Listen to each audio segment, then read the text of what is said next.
Welcome to the University of Sussex Research Forum. We're going to be talking today about war and photography, since places of conflict are so present in our lives through media and other things. I'm Maurice Howard from the History of Art department, and I'm going to be talking today to my colleague Ben Burbridge. Ben, how would you say the coming of the photograph has changed the way, in the long history of art, we've looked at the representation of war? The simple answer is that photography provided an incredibly efficient and incredibly accurate way of representing scenes of conflict in a manner that carried the status of factual documents. This arguably liberated other media to pursue less naturalistic ends when it came to the representation of conflict. If it liberated other media, particularly painting and other forms, what's the situation now between photography and current art practice? In terms of the representation of conflict specifically, I think that the spaces of contemporary art offer the opportunity to engage critically with war photography. This is an example from a recent project by the artists Adam Broomberg and Oliver Shanaran called War Primer 2. It uses images drawn from the web representing the war on terror and juxtaposes these with an earlier publication produced by Bertolt Brecht that similarly tried to create or establish a critical relationship between photojournalistic representations of conflict and the viewer of his work.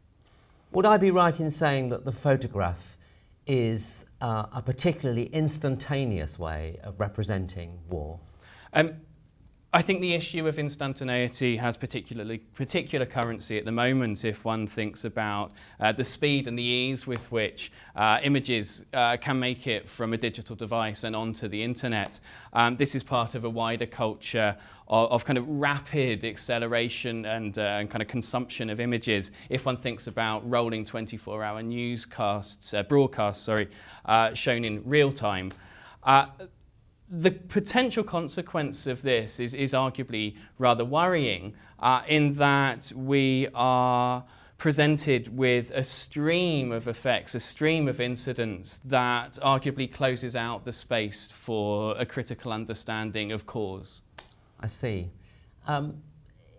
Would I be right also in thinking that the war photographer has been landed with a particular responsibility for what's happening in conflict situations?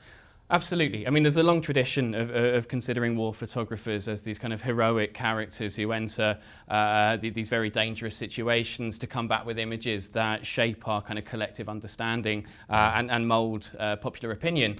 This was subject to damning critique in the 1970s and 1980s, where particular writers began to take issue with war photography as producing a voyeuristic spectacle, as having a very callousing effect, as involving unequal power relations. In recent years, we've witnessed another effort to rethink this by restoring agency to the subjects and to the viewers of war photography through promoting more compassionate, more empathetic, more understanding forms of engagement with representations of conflict. Thank you. And thank you very much, Ben, for talking to us today.